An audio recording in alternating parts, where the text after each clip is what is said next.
everybody, and welcome back to From the Shelf.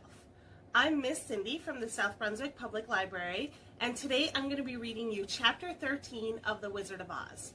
Now, when we last left our group of friends, Dorothy had been able to defeat the Wicked Witch, but had suffered great losses along the way. So let's just dive in and see what happens in Chapter 13, The Rescue. The Cowardly Lion was much pleased to hear that the Wicked Witch had been melted by a bucket of water, and Dorothy at once unlocked the gate of his prison and set him free. They went in together to the castle, where Dorothy's first act was to call all the Winkies together and tell them that they were no longer slaves. There was great rejoicing among the yellow Winkies, for they had been made to work hard during many years for the Wicked Witch, who had always treated them with great cruelty. They kept this day as a holiday, then and ever after, and spent the time in feasting and dancing. "If our friends, the Scarecrow and the Tin Woodman, were only with us," said the Lion, "I should be quite happy." "Don't you suppose we could rescue them?" asked the girl anxiously. "We can try," answered the Lion. So they called the yellow Winkies and asked them if they would help to rescue their friends, and the Winkies said that they would be delighted to do all in their power for Dorothy, who had set them free from bondage. So she chose a number of the Winkies who looked as if they knew the most, and they all started away. They traveled that day and part of the next until they came to the rocky plain where the Tin Woodman lay, all battered and bent. His axe was near him, but the blade was rusted and the handle broken off short. The Winkies lifted him tenderly in their arms and carried him back to the Yellow Castle again, Dorothy shedding a few tears by the way at the sad plight of her old friend, and the Lion looking sober and sorry. When they reached the castle, Dorothy said to the Winkies, "Are any of your people tinsmiths?" "Oh yes, some of us are very good tinsmiths," they told her. "Then bring them to me," she said.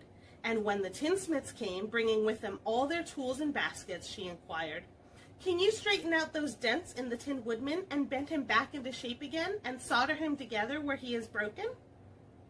The tinsmiths looked at the Woodman over carefully and then answered that they thought they could mend him so he would be as good as ever.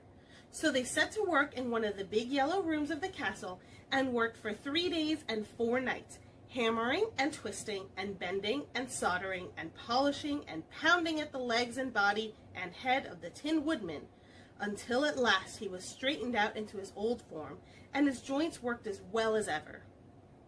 To be sure, there were several patches on him, but the tinsmiths did a good job, and as the Woodman was not a vain man, he did not mind the patches at all.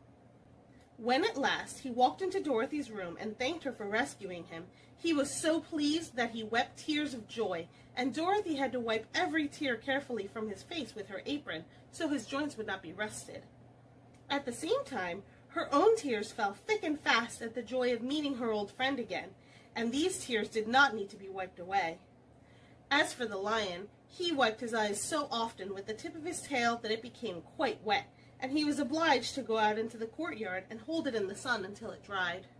"If we only had the Scarecrow with us again," said the Tin Woodman, when Dorothy had finished telling him everything that had happened, "I should be quite happy." "We must try to find him," said the girl. So she called the Winkies to help her, and they walked all that day and part of the next, until they came to the tall tree in the branches of which the winged monkeys had tossed the Scarecrow's clothes. It was a very tall tree, and the trunk was so smooth that no one could climb it, but the Woodman said at once, "I'll chop it down, and then we can get the Scarecrow's clothes."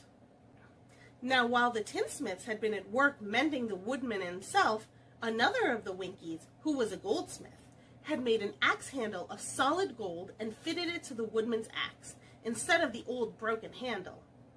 Others polished the blade until all the rust was removed, and it glistened like burnished silver. As soon as he had spoken, the Tin Woodman began to chop, and in a short time the tree fell over with a crash, when the Scarecrow's clothes fell out of the branches and rolled off on the ground. Dorothy picked them up and had the Winkies carry them back to the castle, where they were stuffed with nice, clean straw, and behold, here was the Scarecrow, as good as ever, thanking them over and over again for saving him.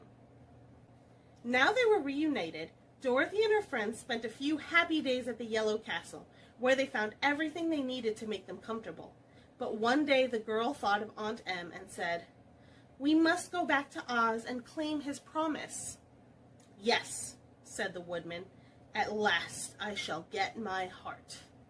"And I shall get my brains," added the Scarecrow joyfully. "And I shall get my courage," said the Lion thoughtfully. "Oh, and I shall get back to Kansas," cried Dorothy, clapping her hands. "Let us start for the Emerald City tomorrow." This they decided to do. The next day they called the Winkies together and bade them goodbye. The Winkies were sorry to have them go, and they had grown so fond of the Tin Woodman that they begged him to stay and rule over them and the Yellow Land of the West. Finding they were determined to go, the Winkies gave Toto and the Lion each a golden collar, and to Dorothy they presented a beautiful bracelet studded with diamonds, and to the Scarecrow they gave a gold-headed walking stick to keep him from stumbling, and to the Tin Woodman they offered a silver oil can inlaid with gold and set with precious jewels.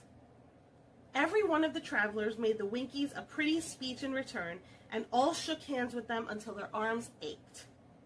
Dorothy went to the witch's cupboard to fill her basket with food for the journey, and there she saw the golden cap.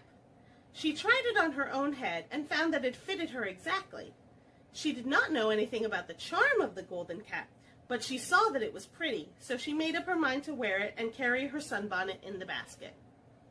Then, being prepared for the journey, they all started for the Emerald City, and the Winkies gave them 3 cheers and many good wishes to carry with them.